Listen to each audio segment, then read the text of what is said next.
మనోహరము అనేటువంటి మాటని ఇంగ్లీష్లో ఏమంటారంటే ప్లెజెంట్. ఇంగ్లీష్లో ఏమంటారు? ప్లెజెంట్. దీనికి ఇంకా చాలా పర్యాయ పదాలు ఉన్నాయి. ఈ మనోహరం అనే మాటకి చాలా పర్యాయ పదాలు ఉన్నాయి. ఆకర్షణీయమైన, సొగసైన, సుందరమైన, ప్రీతికరమైన అని ఇలాగ చాలా అర్థాలు ఉన్నాయి. అంచేత దేవుడు అంటున్నాడు, సహోదరులు 133వ కీర్తన 1వ వచనంలో ఏమంటున్నాడు? సహోదరులు ఐక్యత కలిగి నివసించుట ఎంత మేలు, ఎంత మనోహరం. అంటే ఐక్యత కలిగి ఉన్న చోట దేవుని యొక్క ఆశీర్వాదం ఉంటుంది. అంచేత సహోదరులు అన్నాడు. కుటుంబంలో చెప్పండి, కుటుంబ సభ్యులందరూ ఎలా ఉండాలి? ఐక్యత కలిగిన వారిగా ఉండాలి. అలాగనే ఏ కుటుంబంలో అయితే ఐక్యత ఉండదో ఆ కుటుంబంలో సమస్యలు ఉంటాయి. ఏ కుటుంబంలో అయితే చెప్పండి సమస్యలు ఉంటాయో అక్కడ ఆశీర్వాదం ఉండదు.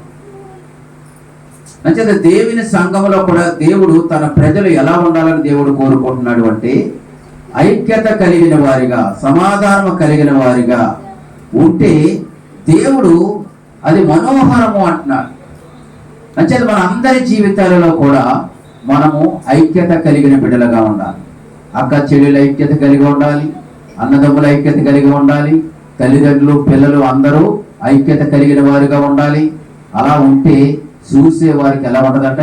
మనోహరముగా ఉంటుంది. ఆహా, ఈ తల్లిదండ్రులు ఈ పిల్లలు ఎంత ఐక్యతగా ఉన్నారు, ఆహా ఈ కుటుంబం ఎంత చూడముచ్చటగా ఉంది, ఈ కుటుంబం ఎంత బాగుంది, ఈ పిల్లలు ఎంత బాగున్నారు అని మన కోసం చూసేవాళ్ళు చెప్పుకుంటారు.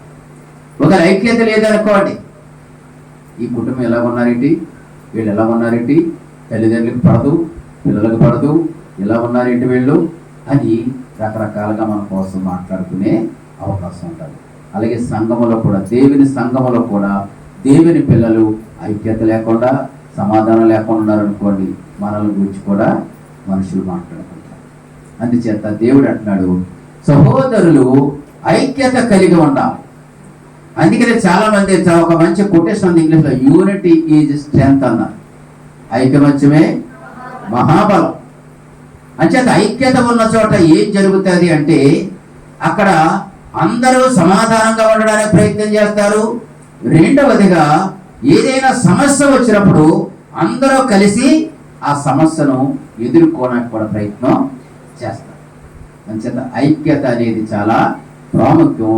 అంచేత దేవుడు అన్నాడు అది మనోహరం అన్నాడు, అది శ్రేష్టమైనది అన్నాడు, అది ఆహ్లాదకరమైనది అన్నాడు, అది ఆకర్షణీయమైనది అన్నాడు. చూడడానికి మనుషులు చెప్పండి చాలా సంతోషిస్తారు. ఈ రోజుల్లో చెప్పండి ఐక్యత కలిగిన కుటుంబాలు కానీ, ఐక్యత కలిగినటువంటి మనుషులు కానీ ఎక్కడ కనబట్ల. ఇదంతా ఎవరు కుట్ర అంటే ఇదంతా సాతానుడు కుట్ర. సాతానుడు చెప్పండి మనుషులను ఐక్యత లేకుండా చేస్తాడు, మనుషులకు సమాధానం లేకుండా చేస్తాడు. నా మట్టుకు నేను బాగుంటే చాలు, నేను నా పిల్లలు బాగుంటే చాలు అని ఇలా రకరకాలైన దురాలోచనలు కలిగి మనుషులు ఏమవుతున్నారు అంటే ఐక్యతను చెడగొట్టుకుంటూ దేవుడిచ్చే ఆశీర్వాదాలు పోగొట్టుకుంటూ ఉన్నారు. దేవునికి మహిమ కలుగునగాక. హల్లెలూయా. అంచేత దేవుడు ఏం చెప్తున్నాడు? మొదటిగా సహోదరులు ఐక్యత కలిగి ఉండాలి. సహోదరులు ఏం చేయాలి? ఐక్యత కలిగి ఉండాలి. నేను ఒకసారి ఒక పుస్తకంలో ఒక కథ చదివాను, మీలో కొంతమందికి తెలిసి ఉండొచ్చు ఆ కథ. ఏంటా కథ అంటే ఒక అడవిలో 4 ఎద్దులు ఉన్నాయి. ఒక అడవిలో ఎన్ని ఉన్నాయి? 4 ఎద్దులు ఉన్నాయి. ఈ 4 ఎద్దులు కూడా ఎప్పుడు మేతకెళ్ళినా 4 కలిసే వెళ్ళేవి. 4 కలిసే వెళ్ళేవి. ఒకనొక రోజు చెప్పండి ఈ యొక్క ఆ ఎద్దుల మీదకి పులి వస్తూ ఉండేది, చంపుకొని తిందామని. ఈ 4 కలిసి పులిని ఏం చేస్తూ ఉండేవి? తరిమేస్తూ ఉంటే పారిపోతూ ఉండేవి. ఒకనొక రోజు ఈ 4 ఎద్దులకి గొడవ వచ్చింది. 4 ఎద్దులకి ఏమొచ్చింది? గొడవ వచ్చి ఒక ఎద్దు అంటే ఇంకొక ఎద్దుకి పడలేదు. పడకపోతే చివరికి 4 కలిసి వెళ్ళి ఆహారం తిని వచ్చేవి, కానీ ఇప్పుడు విడివిడిగా వెళ్ళి ఆహారం తింటున్నాయి. అప్పుడు ఈ సంగతి అంతా దూరాన్ని నుంచి గమనిస్తున్నట్టు పులి అనుకుంది, ఈసారి నా పని చాలా సులువుగా అయిపోద్ది అనుకుంది. ఎవరు? పులి. నా పని ఇక చాలా సులువుగా అయిపోతుంది. ఇది వరకైతే 4 కలిసి వచ్చేవి కాబట్టి నేను దాడి చేయలేకపోయేదాన్ని, ఎవరిని కూడా వీటిని కూడా చంపి తినేసి దాన్ని కాదు. అయితే ఇప్పుడు విడివిడిగా వస్తున్నాయి. ఒక్కొక్క ఎద్దుని చంపుకుని ఏం చేసింది? తినేసి. చూసారా? కలిసి ఉంటే ఎంత చక్కగా ఉన్నాయి. అలాగనే మనం కలిసి లేవనుకోండి, యూనిటీగా లేవనుకోండి, సాతానుడు కూడా తిరుగుతున్నాడు. సాతానుడు ఎలా తిరుగుతున్నాడట? గర్జించి సింహంలాగా తిరుగుతాయి. ఎవరు దొరుకుతారా, ఎవరిని మింగేద్దామా అని. అంటే సహవాసంలో లేకుండా సహవాసానికి దూరముగా ఉన్న వాళ్ళు త్వరగా దొరికేస్తారు సాతాను. సహవాసంలో ఉన్న వారికి వాక్యం ఉంటుంది, సహవాసంలో ఉన్న వారికి ప్రార్థన ఉంటుంది, సహవాసంలో ఉన్న వారు ఒకరికొకరు ప్రార్థన చేసుకుంటారు. కాబట్టి అంచేత సహవాసములో ఉన్న వాడికి దేవుని కోపదల ఉంటది, సహవాసానికి దూరముగా ఉన్న వారికి దేవుని కోపదల ఉండదు. కానీ సాతానికి సులువుగా సిక్కుకుపోయే ప్రమాదం ఉంది. అందుచేత సహోదరులు ఎలా ఉండాలని దేవుడు కోరుకుంటున్నాడు? ఐక్యత కలిగి ఉండాలని కోరుకుంటున్నాడు. అది చూడడానికి ఎలా ఉంటదట? మనోహరముగా ఉంటది, ఆహ్లాదకరంగా ఉంటది, ఆకర్షణీయముగా ఉంటది. దేవునికి స్తోత్రం కలుగునగాక. రెండవ మాట కూడా మనం చదువుతాం. చూడండి, రెండవ మాట కీర్తన గ్రంథము 135వ కీర్తన 3వ వచనాన్ని చదువుకుందాం. యెహోవా దయాళుడు, యెహోవాను స్తుతించుడి, ఆయన నామమును కీర్తించుడి, అది మనోహరము. యెహోవా తన కొరకు యాకోబును ఏర్పరచుకొనెను, తనకు చూసారా, మనం చదువుకున్నటువంటి కీర్తనలో 3వ వచనం ఉంది, యెహోవా దయాళుడు, యెహోవాను స్తుతించుడి, ఆయన నామమును కీర్తించుడి, అది మనోహరము. దేవుడు అంటే దేవుడు మంచివాడు. దయాళుడు అంటే గుడ్ అని ఉంటుంది. God is good. దేవుడు మంచివాడు. దేవుడు ఎవరు? మంచివాడు. అందుచేత ఆయన ఏం చేయాలి? స్తుతించాలి. అందుచేత ఆయన దేవుని ఏం చేయాలి? స్తుతించాలి. ఆయన నామమును గణపరచాలి, కీర్తించాలి, అది మనోహరం. అంచేత దేవుణ్ణి స్తుతించేవారిగా మనము ఉండాలి. ఎప్పటి నుంచి ఎప్పటి వరకు స్తుతించాలి? ఎప్పటి నుంచి ఎప్పటి వరకు స్తుతించాలి? చెప్పండి. ఎప్పటి నుంచి ఎప్పటి వరకు స్తుతించాలి? సూర్యోదయం మొదలుకొని సూర్యాస్తమయం వరకు కూడా దేవుని స్తుతిస్తూనే ఉండమని దేవుడు కోరుకుంటూ ఉన్నాడు. దేవునికి స్తోత్రం కలుగునుగాక. హల్లెలూయా. సూర్యోదయం మొదలుకొని, ఉదయం మొదలుకొని అస్తమయం వరకు కూడా దేవుని స్తుతించాలి. దేవుని ఎలా స్తుతించాలి? పరిశుద్ధ అలంకారములు ధరించుకొని ప్రభువుని స్తుతించమను. ఏమి ధరించుకోవాలట? పరిశుద్ధ అలంకారములు ధరించుకొని దేవుని స్తుతించమను. ఇంకా దేవుని ఎలా స్తుతించాలి? వాయిద్యములతో దేవుని స్తుతించాలి, చప్పట్లతో దేవుని స్తుతించాలి, పూర్ణ బలముతో పూర్ణ శక్తితో ప్రభువుని ఏం చేయాలి? స్తుతించాలి, దేవుని స్తుతించాలి. ఇంకా ఎలా స్తుతించాలి? దేవుణ్ణి ఎరిగి స్తుతించాలి. దేవుణ్ణి మనం ఏం చేయాలి? ఎరగాలి. ఆయన ఎవరు, ఆయన ఎందుకు స్తుతించాలి, స్తుతించవలసిన అవసరం నాకు ఏంటి అని ఆలోచన చేయాలి. దేవుడు సృష్టికర్త అయిన దేవుడు, ఈ సృష్టిని చేసిన వాడు, ఈ సృష్టిలో ఉన్న సమస్తాన్ని నిర్మించిన వాడు, నన్ను కలగజేసిన వాడు, ఈ లోకమును లోకములో ఉన్నవాడన్నీ కూడా కలగజేసినటువంటి వాడు, నా కొరకు ఆయన శిలువ మీద ప్రాణం పెట్టి చనిపోయినాడు. నా పాపాల నుంచి నన్ను విమోచించడానికి, నన్ను నీతిమంతుడిగా తీర్చాలి, సమాధిని తిరిగి లేచాడు. ఆయన పరలోకానికి వెళ్ళాడు, నన్ను పరలోకాన్ని తీసుకుని వెళ్ళడానికి ఆయన మళ్ళా తిరిగి వస్తాడు అని ఈ సంగతులన్నీ ఎరిగి మనం ప్రభువుని ఏం చేయాలి? స్తుతించాలి. ఆయన తెలియకుండా ఏది పడితే అది మాట్లాడేసాం అనుకోండి, బాగుంటుందా? మనకి ఎవరైనా కొత్త వాళ్ళు వచ్చారనుకోండి, వాళ్ళ కోసం ఒకటే ఊకదప్పుడు కింద వాళ్ళని ఏం చేస్తాం? పొగిడెత్తనం అనుకోండి. వాళ్ళ కోసం నాకు ఏం తెలియదు, పొగిడెత్తనం అనుకోండి. ఏమనుకుంటారు వాళ్ళు? వాళ్ళ మనసులో సంతోషించినా పైకి నవ్వినా పక్కన వాళ్ళు ఏమనుకుంటారు? ఆలోచనకి. అలాగే దేవుణ్ణి ఎరిగి ఆయన ఏమై ఉన్నాడో, మనకి ఏమి చేశాడో, మనకి ఏం చేయబోతున్నాడో ఎరిగి ఆయనను స్తుతించే బిడ్డలుగా మనము దేవునికి స్తోత్రం కలుగాలి. అంటే దేవుని స్తుతించడం ద్వారా ఏమి జరుగుతుంది? దేవుని స్తుతించే ద్వారా ఒకవేళ మనం చక్కగా పాటలు పాడుతూ వాయిద్యాలు వాయిస్తూ దేవుని స్తుతిస్తున్నాం అనుకోండి, ఆ పరలోకమందు ఉన్నటువంటి దేవుడు మన స్తుతులు ఆయన సన్నిధికి చేరతాయి. ఆయన చాలా సంతోషిస్తాడు, ఆనందిస్తాడు. దేవునికి స్తోత్రం. మనం చక్కగా స్తుతిస్తున్నాం అనుకోండి, స్తుతించండి చెప్పండి, మనోహరం అన్నాడు. అది అంచేత చూసే వారికి ఎలా ఉంటది చెప్పండి? పాటల ద్వారా, స్తుతుల ద్వారా కూడా అనేకులను ప్రభు దగ్గరికి మనము నడిపించవచ్చు. దేవుని స్తుతించే బిడ్డలుగా మనం ఉంటాం. ఎల్లప్పుడూ దేవుని స్తుతించాలి. పాట పాడతాం, దేవుని స్తుతించడి, ఎల్లప్పుడూ దేవుని స్తుతించడి. ఎల్లప్పుడూ మనం ఎప్పుడు స్తుతించాలన్నా అప్పుడు స్తుతించవచ్చు. దేవుడు స్తుతించడానికి ఆటంకాల అభ్యంతరాలు ఏమీ ఉండవు. కానీ అలా స్తుతించుట చెప్పండి, అది మనోహరము. దేవుని స్తుతించుట, దేవుని కీర్తించుట, దేవుడు ఏమై ఉన్నాడో ఎరిగి ఆయనను గణపరచుట, అది మనోహరము, అది మనకు ఆహ్లాదం. దేవుని స్తుతించాలి. ఇంకా కొంతమంది చాలా సంతోషంగా ఉత్సాహంగా పాటలు పాడుతూ చప్పట్లు కొడుతూ ఆత్మతో నింపబడి ఎంతగానో ప్రభువును స్తుతించి ఆరాధించేటువంటి వారు కూడా లేకపోలేదు.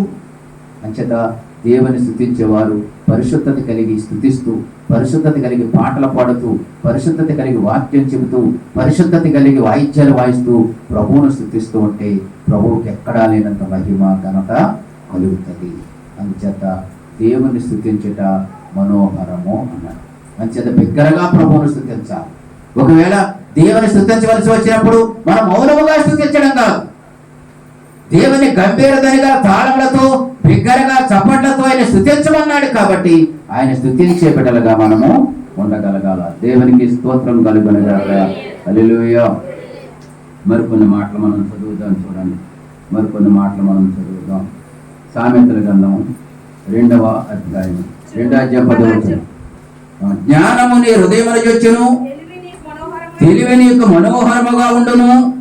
చూసారా, జ్ఞానము చెప్పండి, తెలివి కలిగిన వారిని బట్టి దేవునికి ఏం కలుగుతుంది? మహిమ కలుగుతుంది. తెలివి లేకుండా ఉండడం ఎవరికి మంచిది కాదు. తెలివి ఉండాలి మనకి, జ్ఞానం ఉండాలి మనకి. దేవుడిచ్చేటువంటి జ్ఞానం మనకు అవసరం. ఈ లోక సంబంధమైన జ్ఞానం ఒకటి, దేవుడిచ్చేటువంటి జ్ఞానం మనకు చాలా అవసరమై ఉన్నది. పుస్తకాలు చదవడం ద్వారా వచ్చేది విజ్ఞానము, దేవుడిచ్చేది జ్ఞానము. దేవునికి స్తోత్రం కలుగును కాక. అంటే దేవుడిచ్చిన జ్ఞానం ప్రతి మనిషిలోనూ ఉంటుందా? జ్ఞానం ఉంటుందా? చెప్పండి. దేవుడిచ్చే జ్ఞానం పైనుంచి వచ్చేది, అది మంచితనము, నీతి, సమాధానం, ఇవి ఉంటాయి దేవుడిచ్చే జ్ఞానములో. కానీ మనుషులు చెప్పండి సంపాదించుకున్న జ్ఞానములో ఏమీ ఉండవు. అందుకని పుస్తకాలు చదువుల ద్వారా వచ్చేది అని చెప్పండి విజ్ఞానము. దానికి అందుకని విజ్ఞాన శాస్త్రం ఏమన్నారమ్మా? ఉందా బుక్? సబ్జెక్ట్ ఉందా? విజ్ఞానం. పుస్తకాలు చదవడం ద్వారా నీ క్లాసుకి సంబంధించిన పుస్తకాలే కాదు, కానీ అదే పని మీద చదువుతూ ఉండాలి. నువ్వు ఎంత చదివితే అంత ఎక్కువ జ్ఞానం సంపాదించుకుంటావు. నువ్వు ఎంత ఎక్కువ చదివితే అంత ఎక్కువ విజ్ఞానాన్ని సంపాదించుకుని నువ్వు ఏం చేస్తావు అంటే అనేకులకు ఆదర్శకరంగా, అనేకులకు ఉపయోగకరంగా, దీవెనకరంగా ఉండగలుగుతాం. అందుచేత మనందరికీ ఏం అవసరం చెప్పండి? జ్ఞానం చాలా అవసరం, విజ్ఞానం చాలా అవసరం. అది ఎలా ఉంటుందని చూడడానికి మనోహరముగా ఉంటుంది. ఎలా ఉంటుంది? మనోహరముగా ఉంటుంది. నిక్ విజయసిక్ ఇతను చెప్పండి కాళ్ళు లేవు, చేతులు లేవు. కాళ్ళు చేతులు లేవు, చిన్న చిన్న చేతులు ఉంటాయి, చిన్న చిన్న చేతులు, చిన్న చిన్న కాళ్ళు లేవు. అతను ఎక్కడికైనా తీసుకెళ్ళాలనుకోండి, చెప్పండి చక్రాల బండిలో కూర్చోబెట్టి తీసుకెళ్తారు. అతను ఏదో మాట్లాడాలనుకోండి, అతను తీసుకొచ్చి టీవీ మీద కూర్చోబెట్టి చెప్పండి తలకి ఒక మైక్ పెడతారు, అన్నమాట ఫోన్ పెడతారు, మాట్లాడాలి. ఇంచుమించు ప్రపంచంలో చెప్పండి ఇంచుమించు 60-70 దేశాలు తిరిగాడు. వాళ్ళు చేతులు పుట్టేటప్పుడు అలా పుట్టాడు, మధ్యలో పోయినా ఏం కాదు. మరి అతను చెప్పండి అతని యొక్క సందేశం వినడానికి మోటివేషనల్ స్పీకర్ అనమాట. అతను పెద్ద పెద్ద యూనివర్సిటీలకి, పెద్ద పెద్ద కాలేజీలకి తీసుకెళ్తారు. అతను తీసుకెళ్ళి అతను చెప్పే మాటలు వింటా ఉంటే పిల్లలకి ఎలా ఉంటుందో చెప్పండి, నేను కూడా అలాగ అయిపోవాలి, నేను కూడా అలాగ అవ్వాలనుకుంటాను.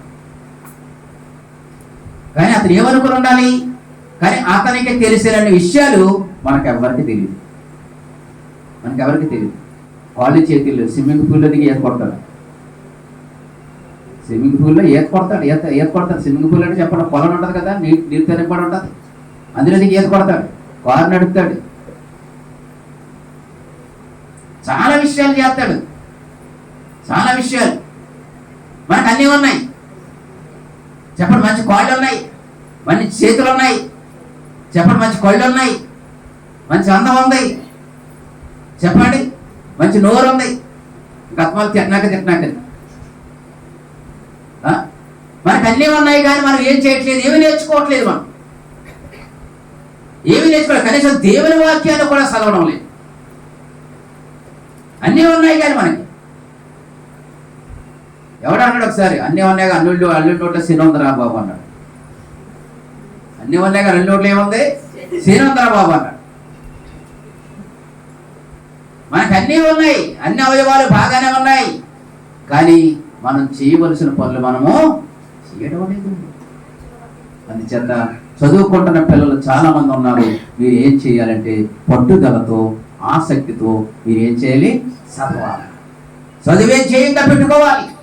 రకరకాలైనటువంటి చాలా ఎంటర్టైన్మెంట్ లోకంలో ఉన్నాయి. వాటికి మీరు బానిసైపోతే, వాటికి మీరు ఎడిక్ట్ అయిపోతే మీరు అనుకున్నది సాధించలేరు, ఒక మంచి స్థానానికి మీరు రాలేరు. అందుకనే దేవుడు అంటూ ఉన్నాడు, జ్ఞానము నీకు మనోహరముగా ఉండును అన్నాడు. ఏమి సంపాదించుకోవాలి చెప్పండి? జ్ఞానాన్ని ఎవడో కూడా దొంగిలించలేడు. ఒక మనిషి కలిగి ఉన్న వస్తువులు ఎవడైనా పట్టుకుపోవచ్చేమో కానీ, ఒక మనిషి కలిగి ఉన్న ఆస్తిని ఎవడైనా పట్టుకుని పోవచ్చు కానీ, జ్ఞానమును మాత్రము ఎవడో పట్టుకుని పోలేడు. ఒక మనిషి బ్రతికినంత కాలము కూడా జ్ఞానము అతనిలో ఉంటది.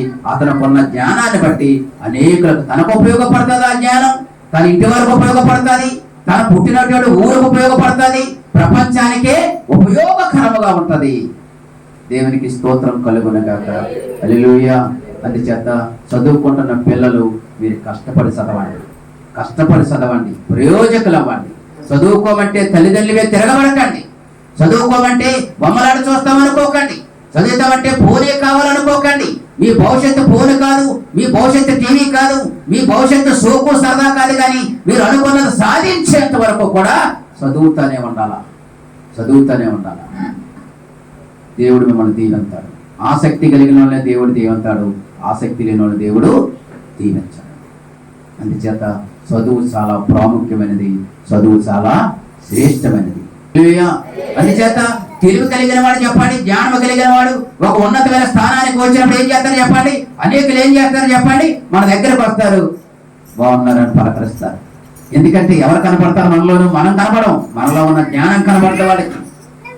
మనలో ఉన్న జ్ఞానం వాళ్ళని ఆకర్షిస్తుంది, మనలో ఉన్న తెలివి వారిని ఆకర్షిస్తుంది. అందుకని ఇక్కడ చెప్తున్నటువంటి మాటలు సామెతల గ్రంథం 2వ అధ్యాయంలో చదువుకుందాం. మళ్ళీ చూడండి. తెలివి నీకు మనోహరముగా ఉండును, జ్ఞానము నీ హృదయంలో, తెలివి నీకు మనోహరముగా. ఎలా వెతకాలంటే 4వ వచనం, వెండిని వెదకినట్టు దాన్ని వెదకిన ఎడల, దాచబడిన ధనమును వెతికినట్టు దాన్ని వెదకిన ఎడల. చూసారా? యెహోవా యందు భయభక్తులుగా నువ్వు గ్రహించదువు. యెహోవా ఈ దేవునికి వచ్చిన విజ్ఞానం నీకు లభించను. యెహోవాయే జ్ఞానం ఇచ్చేవాడు, తెలివియు వివేచనయు ఆయన నోట నుండి. నీ వంతు ప్రయత్నం నువ్వు చేస్తా ఉంటే, మనం చేసే ప్రయత్నం మనం చేస్తా ఉంటే దేవుడు ఇచ్చేటువంటి దేవుడు ఆయన ఇచ్చే ఆశీర్వాదాలు ఆయన ఇస్తూనే ఉంటాడు. దేవునికి స్తోత్రం కలుగునగాక. హల్లెలూయా. ఏది మనోహరం? మొదటిగా చెప్పండి, ఏది మనోహరమో చెప్పండి. ఏది మనోహరం? మొదటిగా సహోదరులు ఐక్యత కలిగి ఉండడం మనోహరం. రెండవది ఏం మనోహరము? తెలివి మనోహరం, తెలివి కలిగి ఉండడం. 3వ సంగతి చదువుదాం. యెషయా గ్రంథము 58వ అధ్యాయము 13వ వచనాన్ని చదువుకుందాం. నా విశ్రాంతి దినమున వ్యాపారము చేయకయు నాకు ప్రతిష్ఠితమైన దినమని నీవు ఊరకుండిన ఎడల, విశ్రాంతి దినము మనోహరమైనదనియు, యెహోవాకు ప్రతిష్ఠిత దినమనియు ఘనమైనదనియు అనుకుని దాని ఘనముగా ఆచరించని ఎడల, నీకిష్టమైన పనులు చేయకయు, వ్యాపారము చేయకయు, లోక వార్తలు చెప్పుకొనకయు ఉండని ఎడల నీవు యెహోవా యందు ఆనందించెదవు. దేశం యొక్క ఉన్నత స్థలముల మీద నేను నిన్ను ఎక్కించెదను. ఎంత అద్భుతమైనటువంటి మాట. దేవునికి స్తోత్రం కలుగును. విశ్రాంతి దినము ఏమని ఎంచుకోవాలంట? మనోహరము. విశ్రాంతి దినం ఏంటి? మనోహరం. ఆదివారం రాగానే చెప్పండి, ఆదివారం రాగానే ఎలా ఉండాలి చెప్పండి? సంతోషంగా. మిగతా రోజులు సంతోషంగా ఉండకూడదు కాదు, ప్రతిరోజు సంతోషంగా ఉండాలి. ఆదివారం దేవుని మందిరానికి వచ్చాడు, సంతోషముగా దేవుని సన్నిధికి వచ్చేవారుగా ఉండాలి. ఈ రోజు నేను దేవుని మందిరంలో ఉన్నా, దేవుని ఆరాధించాలి, దేవుని స్తుతించాలి, దేవుని నామాన్ని ఘనపరచాలి. ఈ వారమంతయు నన్ను కాచి కాపాడినటువంటి దేవుని సన్నిధికి వెళ్ళి నేను దేవుని స్తుతించి ఆరాధించి ఘనపరిచి దేవుని చేత నేను దీవించబడాలి అనేటువంటి ఆసక్తి కలిగి మనం దేవుని సన్నిధికి వచ్చేవారుగా మనము ఉండాలి. అందుకే విశ్రాంతి దినం మనం ఏమంటాడు దేవుడు? ఏ పని నువ్వు చేయక. ఏ పని అంటే ఏంటి చెప్పండి? నీకు లాభం అనిపించేది ఏ పని చేయకూడదు అక్కడ చెప్పండి. ఎన్ని పనులున్నా చెప్పండి, దేవుని ఆరాధన తర్వాత చేసుకోమని దేవుడు చెప్తున్నాడు. అందుచేత ఎప్పుడైనా చిన్న చిన్న కార్యక్రమాలు ఉన్నప్పుడు తప్పనిసరి పరిస్థితుల్లోనూ ఒకవేళ ఎవరైనా దేవుని సన్నిధికి రాకపోవచ్చు, అది సహజమే. కానీ కావాలని మానేయడం ఎవరికి మంచిది కాదు. దేవుని సన్నిధికి దూరంగా ఉండడం ఎవరికి మంచిది కాదు. అందుకని యెషయా గ్రంథంలో ఏమన్నాడు? యెహోవాను చెప్పండి, దేవుని ఆరాధించే రోజు అది నీకు మనోహరమైనదనేది, అది మనోహరమైనదని ఎంచి దేవుని సన్నిధికి ఎలా రావాలి చెప్పండి? సంతోషంగా వచ్చి ఆనందంగా దేవుని స్తుతించి దేవుని దీవెనలతో తిరిగి మనం ఇంటికి వెళ్ళాలి. దేవుని సన్నిధికి వచ్చేటప్పుడు అనుకోవాలి, ఏమనుకోవాలి? దేవా, నీ సన్నిధికి వెళ్తున్నాను, నేనే నీ సన్నిధికి వెళ్తున్నాను, ఈ వాక్యం ద్వారా నాతో మాట్లాడు, నన్ను బలపరచు, నా అవసరతలు తీర్చు, నా సమస్యలు తీర్చు. ఇదిగో ఒట్టు కొండగా వెళ్తున్నాను, నిండు కొండలాగా నేను తిరిగి రావాలి తండ్రి, నీ ఆశీర్వాదాలు కలిగిన బిడ్డగా నేను ఉండాలి తండ్రి అని అలా అంతటి సిద్ధపాటు కలిగి మనం రావాలి. దేవునికి స్తోత్రం కలుగును. హల్లెలూయా. అంచేత మూడో మాట ఏంటి చెప్పండి? మూడో మాట ఏంటి? విశ్రాంతి ధరలో అది మనకి మనోహరం. ఏంటి మనకి మనోహరం. అలాగే మరొక మాట మనం చదువుకుందాం చూడండి. మరొక మాట జకర్యా గ్రంథము 8వ అధ్యాయము 19వ వచనం. జకర్యా గ్రంథం 8వ అధ్యాయము. సైన్యములకు అధిపతియగు యెహోవా ఆజ్ఞ ఇచ్చినదేమనగా 5వ నెలలోను ఉపవాసము, 7వ నెలలోను ఉపవాసము, 10వ నెలలోను ఉపవాసము యోధా ఇంటి వారికి సంతోషమును ఉత్సాహమును పుట్టించు మనోహరమైన పండుగలు. ఏ పండుగలు అంట?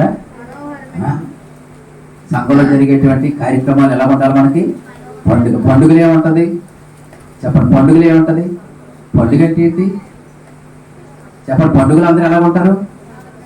సంతోషంగా ఉంటారు, ఉత్సాహంగా ఉంటారు. కొత్త వస్త్రాలు, పిండి వంటలు, బంధువులు రావడం వెళ్ళడం, ఎంత సంతోషం. సంఘంలో జరిగేటువంటి కార్యక్రమాలు ఇక్కడ చెప్తాడు. ఉపవాస పండుగలు ఇశ్రాయేలు ఇంటి వారికి ఎలా ఉన్నాయంట? అవి మనోహరమైన పండుగలు అన్నాడు. దేవుని సన్నిధికి వెళ్ళాలి, దేవుని దర్శించుకోవాలి, దేవుని దర్శించుకొని దేవుని సన్నిధిలో సంతోషించి ఆనందించాలి. దేవుని చేత నేను దీవించబడాలి, ఆశీర్వదించబడాలి, ఆయన ఇచ్చే ఆశీర్వాదాలు పొందుకోవాలని దేవుని సన్నిధికి ఎలాగ రావాలని చెప్తున్నాడు దేవుడు. సంతోషంగా. ఇశ్రాయేలు ఇంటి వారికి, యోధా ఇంటి వారికి ఏమేమి ఉన్నాయట? పండుగలై ఉన్నాయి, మనోహరమైన పండుగలు. అంచేత దేవుని సన్నిధిలో ఎలా ఉండాలి చెప్పండి? సంతోషంగా, ఆనందంగా, దేవుని కార్యక్రమాల్లో దేవుని ఆరాధించడంలో ఎంత సంతోషంగా ఉండాలి చెప్పండి. దేవునికి స్తోత్రం కలిగినగా దేవుడిచ్చే సంతోషాన్ని, ఆనందాన్ని పొందేటువంటి బిడ్డలుగా మనము ఉండగలగాలి. దేవునికి స్తోత్రం కలుగునగాక. అంచేత దేవుని సంఘములో జరిగే కార్యక్రమాలు దేవుని పిల్లలకి ఎలా ఉండాలి చెప్పండి? అది పండుగ వాతావరణంలా ఉండాలి. సంతోషముగాను ఆనందముగాను ఆ కార్యక్రమాల్లో పాలుపొప్పులు పొందుతూ ప్రభువును స్తుతించే బిడ్డలుగా మనము ఉండగలగాలి. అంచేత సంతోషంగా ఉండాలి. ఈ రోజుల్లో చాలా మందికి ఏమి లేదంటే సంతోషం లేదు, అసలు సంతోషంగా ఉండట్లేదు. అసలు సంతోషాన్ని అంతా పోగొట్టేసుకుంటున్నారు. రకరకాల ఆలోచనలు, రకరకాల పనులు. నిజంగా దేవునిలో ఉన్నటువంటి బిడ్డలు దేవునిలో ఆనందించేవారు కాబట్టి చెప్పండి, సంతోషంగా ఉన్నవారు ఆరోగ్యంగా ఉంటారు. సంతోషంగా ఉన్న వాళ్ళు ఎలా ఉంటారు? ఆరోగ్యంగా ఉంటారు. అందుకనే హైదరాబాద్ లో లాఫింగ్ క్లబ్లు అని పెట్టారు. నవ్వుతారు అన్నమాట. నవ్వు రానోళ్ళు కూడా నవ్వుతారంట. డబ్బులు ఇచ్చుకుని, డబ్బులు కట్టాలా. ఆ క్లబ్ లో జాయిన్ అవ్వాలంటే నెలకి ఎంత అనమాట? ఫీజు కట్టాలన్నమాట. ఫీజు కడితే నవ్వుతారు. ఏం చేస్తారో నవ్వుతారనమాట. చాలా మందికి ఈ రోజుల్లో ఏమి లేదు చెప్పండి. నిజంగా సంతోషం ఉందా? నిజంగా సంతోషంగా ఉన్నారు మీరు? నిజంగా సంతోషం. పెట్టులో డబ్బులు ఉంటే సంతోషంగా ఉంటారు పాస్టర్ గారు. వాళ్ళు అప్పులుంటే సంతోషం ఎక్కడి నుంచి వస్తుంది? అప్పులుంటే సంతోషం కాదు, దేవుడిచ్చేటువంటి ఆనందం, సంతోషం కలిగిన బిడ్డలుగా మనము ఉండాలి. అనారోగ్యంగా ఉంటే సంతోషం ఎక్కడి నుంచి ఉంటుంది? పిల్లలు మాట్లాడలేదు, సమస్యలతో ఉంటే సంతోషం ఎక్కడ ఉంటుంది? దేవునిలో మనం ఆనందించడమే మన ఆనందం. చెప్పండి, దేవుడు అన్నాడు, నీ అంగలార్పును నాట్యముగా మారుస్తానన్నాడు. అన్నాడు లేదా? అన్నాడు. అంటే దేవుడు మనకి ఏమంటాడు? మన దుఃఖాన్ని, మన కష్టాన్ని, మన శ్రమల్ని, మన బాధల నుంచి విడిపించి ఆయన మనకు సంతోషాన్ని, ఆనందాన్ని ఇస్తాడు. ఆయన ఆనందం ఇచ్చాడు కదా, అదే సంతోషంగా ఆనందించు లోకంలో కలిసిపోకూడదు. మళ్ళీ కొంతమంది అలా అలాగే లోకంలో కలిసిపోయేవారు కూడా ఉన్నారు. అందుకనే ప్రభువుని ఎరిగినటువంటి మన అందరి జీవితాలలో కూడా దేవుని బట్టి మనం సంతోషించి ఆనందిస్తూ ఉంటే ఆయన దేశం యొక్క ఉన్నత స్థలముల మీద నేను మిమ్మల్ని ఎక్కిస్తాను అంటే ఈ లోకములో శ్రేష్టమైన స్థానాన్ని దేవుడు మనకి ఇచ్చేవాడు అన్నాడు. ఎవరిని బట్టి ఆనందించాలి మనం చెప్పండి? దేవుని బట్టి ఆనందించాలి, దేవుని బట్టి ఆనందించాలి, దేవుని బట్టి సంతోషించాలి. సంఘ కార్యక్రమాల్లో చెప్పండి, ఆదివారం రాగానే సంతోషంగా దేవుని సన్నిధికి రావాలి, ఆనందంగా దేవుని సన్నిధికి రావాలి. సంఘంలో ఏమైనా కార్యక్రమాలు జరుగుతూ ఉంటే సంతోషముగా దేవుని సన్నిధికి వచ్చి దేవుని స్తుతించే బిడ్డలుగా మనము ఉండగలగాలి. దేవునికి స్తోత్రం కలుగునగాక. మరొక విషయాన్ని మనం చదువుకుందాం. చూడండి, 16వ కీర్తన 6వ వచనాన్ని చదువుకుందాం. 16వ కీర్తన 6వ వచనం. మనోహర స్థలములలో నాకు పాలు ప్రాప్తించెను, శ్రేష్టమైన స్వాస్థ్యము నాకు కలిగను. ఈ కీర్తన రాసిన దావీదు భక్తుడు అంటున్నాడు, మనోహరమైన స్థలములలో నాకు పాలు ప్రాప్తించాడు. ఈ భూమి మీద మనోహరమైన స్థలం అంటూ ఏదీ లేదు, ఆహ్లాదకరమైన స్థలం అంటూ ఏమీ లేదు, సంతోషాన్ని ఆనందాన్ని కలిగించే స్థలం అంటూ లేదు భూమి మీద. కానీ దావీదు అంటున్నాడు, ఏ స్థలాన్ని గూర్చి పాడుతున్నాడు? పరలోకాన్ని గూర్చి పాడుతున్నాడు. పరలోకమే మనోహరమైన స్థలం. దావీదు అన్నాడు, మనోహరమైన స్థలములలో నాకు పాలు ప్రాప్తించెను, శ్రేష్టమైన స్వాస్థ్యము నాకు కలిగి, నాకు పరలోకములో ఉండే అవకాశం నాకు వచ్చింది. ఆ స్థలములో ఎవరు ఉంటారు? ప్రభు ఉంటాడు. ప్రభు ఉండేటువంటి ఆ పరలోకములో ఉండే అవకాశం నాకు వచ్చింది అని దావీదు దేవుని స్తుతిస్తూ ఆనందిస్తూ ఉన్నాడు. దేవునికి స్తోత్రం కలుగునగాక. ఈ భూమి మీద సంతోషముగా దేవుని స్తుతించిన, జ్ఞానము కలిగి జీవించిన, చెప్పండి, మనోహరముగా దేవుని కార్యక్రమంలో పాలుపొప్పులు పొందిన, ఒకానొక రోజు పరలోకం వెళ్ళాలి. కాబట్టి ఆ పరలోక స్థలము మనోహరమైనదని ఎంచి అక్కడ ప్రభు ఉంటాడు అని ఎరిగి నమ్మి ఆ మనోహరమైన స్థలము కోసమైన సిద్ధపాటు కలిగిన బిడ్డలుగా మనము ఉండగలగాలి. అందుకనే దావీదు అంటున్నాడు, శ్రేష్టమైన స్వాస్థ్యము నాకు కలిగెను. ఎలాంటి స్వాస్థ్యం అంట? శ్రేష్టమైన. ఈ భూమి మీద కూడా ఆహ్లాదం కలిగించేటువంటి స్థలాలు కొన్ని ఉన్నాయని మనుషులు వెళ్తా ఉంటారు. ఏ ఊరు వెళ్తారు? మారేడుమిల్లి వెళ్తారు. ఎవరు వెళ్తారమ్మా? మారేడుమిల్లి వెళ్తారు. అక్కడ కొండ ప్రాంతాలన్నీ చూసి ఆనందించి పరితపించిపోవాలి, పరవశించిపోయి వస్తూ ఉంటారు అన్నమాట. అలాగనే అరకు వెళ్తారు. అక్కడ కొండలు, ఆ గుహలు చూసి సంతోషించడానికి. అలాగే లంబసింగ్ వెళ్తారు చలికాలంలో, బాగా చలి ఎక్కువగా ఉంటుంది అనమాట. ఎందుకు? చూసి ఆనందించడానికి. అలాగనే చెప్పండి, ఊటీ వెళతారు. ఎందుకు? అక్కడ కూడా చూసి ఆనందించడానికి. అలాగే గ్రీన్ సిటీ బెంగళూరు వెళ్తారు. ఎందుకు? అక్కడ బెంగళూరు ఎప్పుడు చల్లగానే ఉంటుంది, అందుకే దాన్ని గ్రీన్ సిటీ అన్నారు. ఎప్పుడూ చల్లగా ఉంటుంది. అంచేత అక్కడికి యాసకాలం అక్కడికి వెళ్ళిపోవడం, వర్షాకాలం ఇక్కడికి వచ్చేద్దాం అనుకోకండి. అది చాలా ఖర్చుతో కూడిన నగరం. అది చాలా ఖర్చుతో కూడిన నగరం, బాగా అభివృద్ధి చెందినటువంటి నగరం. ఎక్కడ బాగా అభివృద్ధి చెందిందో అక్కడ ఖర్చు కూడా విపరీతంగా ఉంటది. అంచేత ఇంకా చాలా మంది హిమాలయాలకు వెళుతూ ఉంటారు, చాలా ప్రాంతాలు వెళ్ళి చూస్తూ ఉంటారు. ఎందుకంటే ఇవి మనోహరమైన స్థలాలు అని. కానీ ఈ స్థలాలేవి కూడా అంత మనోహరమైనవి కాదు, కానీ పరలోకం మాత్రమే మనోహరమైనది. అక్కడ దేవుడు ఉంటాడు, దూతలు ఉంటారు, పరిశుద్ధులు ఉండేటువంటి స్థలం. అందుచేత ప్రభువుని ఎరిగినటువంటి మనం అందరం కూడా చెప్పండి, ఏది మనోహరమో, ఏది శ్రేష్టమైనదో, ఏది శ్రేష్టము కానిదో ఆలోచన చేసుకుని మనం జీవించవలసిన వారమే ఉన్నాం. దేవునికి స్తోత్రం కలుగునగాక. అంచేత మరలా ఈ మాట మనం జ్ఞాపకం చేసుకుందాం. మొదటిగా మనం ఏది మనోహరం చెప్పండి? సహోదరుల ఐక్యత కలిగి ఉండుట మనోహరము. రెండవది తెలివి కలిగి ఉండుట మనోహరము. మూడవది విశ్రాంతి దినము మనోహరము. నాలుగవది చెప్పండి, నాలుగవది పరలోకము మనోహరము.